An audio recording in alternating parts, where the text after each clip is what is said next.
골프, 캠핑, 스키, 혹시 기억나세요? 한때 우리 중산층의 주말을 꽉 채워주던 뭐랄까 삶의 낙 같은 거였잖아요. 그런데 어느 순간부터 이 모든 게 그냥 빛바랜 사진처럼 아련한 과거의 추억이 되어가고 있습니다. 오늘 이야기는 바로 이 질문에서 한번 시작해볼까 합니다. 혹시 중고마켓 앱 같은 거 보다가 아니, 이게 이 가격이라고? 하고 깜짝 놀란 적 없으신가요? 바로 그 미스터리 오늘 제대로 한번 파헤쳐 보겠습니다. 자, 숫자를 보면 이게 얼마나 심각한지 바로 감이 오실 겁니다. 여기 보세요.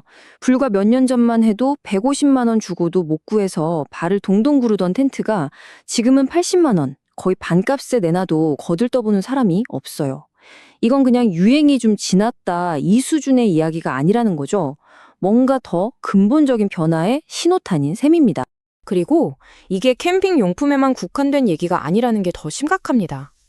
골프채 풀세트, 수백만 원씩 하던 전문가용 로드 자전거, 한때는 정말 선망의 대상이었던 이런 장비들이 지금 중고시장에 말 그대로 헐값에 쏟아져 나오고 있어요.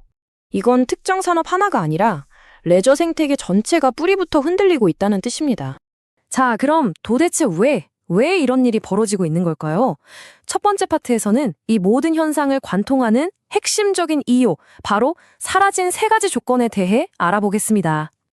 이 취미들이 무슨 약속이라도 한 것처럼 한꺼번에 무너지는 거, 이거 절대 우연이 아닙니다. 왜냐면 공통점이 있거든요. 바로 돈, 시간, 그리고 체력. 이 세 가지가 다 필요하다는 거죠. 마치 다리가 세 개인 의자 같은 거예요. 그런데 지금 우리 중산층의 삶에서 이 세 개의 다리가 한꺼번에 부러져 나가고 있는 겁니다. 그러니까 여기서 핵심은 이게 요즘은 다른 게 유행이라서 같은 단순한 문제가 아니라는 거예요.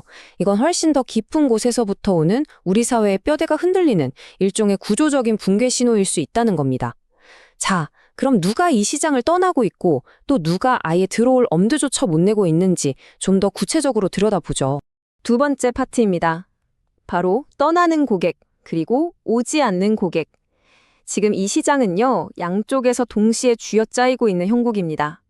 기존의 핵심 고객층은 썰물처럼 빠져나가고 새로운 피가 되어야 할 젊은 세대는 아예 문턱조차 넘지 못하고 있는 거죠. 이 표가 지금 상황을 아주 잘 요약해줍니다. 왼쪽의 기성세대와 오른쪽의 신세대. 한번 보세요. 경제적인 현실부터 생각하는 방식까지 완전히 다른 세상을 살고 있죠. 한쪽은 회사 더하기 부동산이라는 고속성장과 법인카드의 시대를 살았다면 다른 한쪽은 모든 지출을 가성비라는 아주 깐깐한 저울 위에 올려놓고 따져봐야 합니다. 이건 단순한 세대 차이가 아니라 말 그대로 경험의 단절입니다. 퇴직하고 첫 달에 골프를 쳤는데 통장에서 120만 원이 그냥 사라지더군요. 이 한마디 어떤가요? 모든 게 다 설명되지 않나요?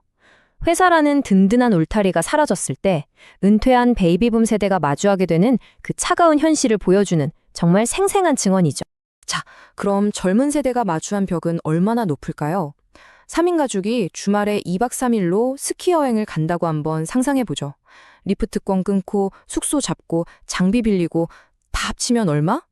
약 170만 원입니다. 웬만한 직장인 한 달 월급에 가까운 돈이에요. 이 숫자 앞에서 취미라는 단어는 정말 사치처럼 들릴 수밖에 없는 거죠.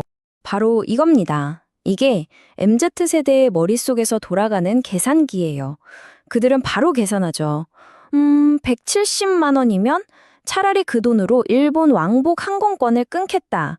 스키장에서 며칠 보내는 것과 해외에서 완전히 새로운 경험을 하는 것.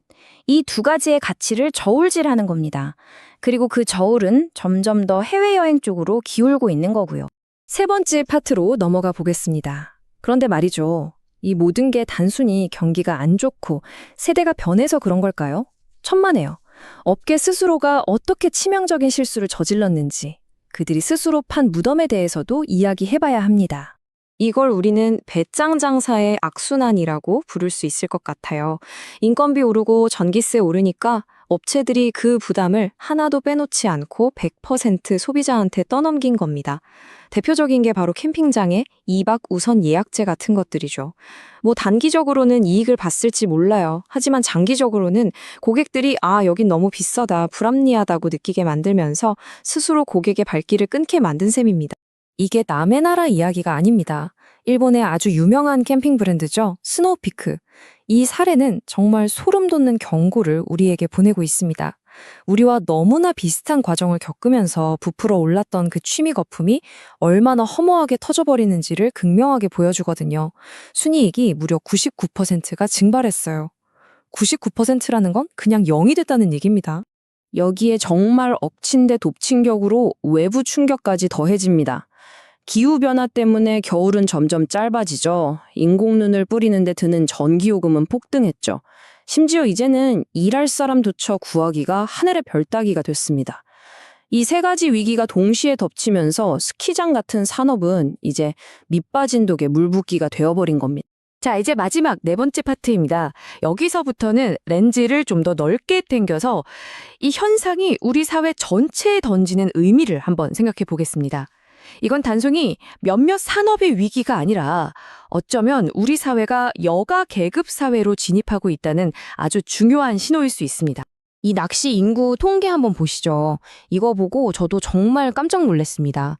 낚시를 즐기는 사람의 무려 70%가 50대 이상이에요. 젊은 층 유입이 거의 없다는 뜻이죠. 이게 뭘 의미할까요?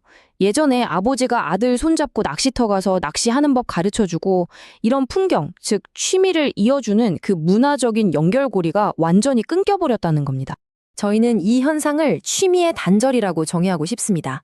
한 세대의 여가 문화가 다음 세대로 이어지지 못하고 그 결과 산업 전체가 서서히 소멸해 가는 현상. 오늘 이야기에서 딱 하나만 기억하셔야 한다면 바로 이 개념, 취미의 단절입니다.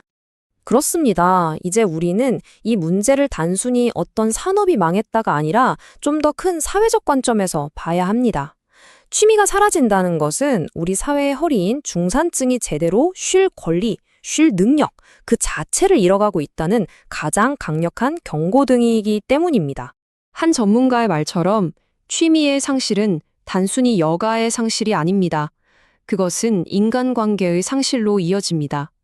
함께 땀 흘리고 밥 먹고 이야기 나누던 그 공동체가 사라지는 거죠.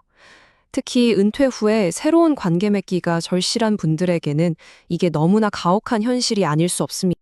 그리고 바로 이 지점에서 우리는 가장 불편하지만 외면할 수 없는 결론에 도달하게 됩니다. 이제 대한민국에서 취미는 더 이상 개인의 선택의 문제가 아닙니다. 그 사람이 어떤 계급에 속해 있는지를 보여주는 너무나 명백한 하나의 지표가 되어버렸습니다. 그래서 마지막으로 이 질문을 여러분께 던지면서 오늘 이야기를 마무리할까 합니다. 과연 지금 우리가 사는 이 사회는 누구에게 여가를, 쉼을 허락하고 있는가? 이 질문에 대한 우리 각자의 답이 앞으로 우리가 만들어갈 잘 사는 삶의 모습을 결정하게 될 겁니다. 여러분은 어떻게 생각하시나요?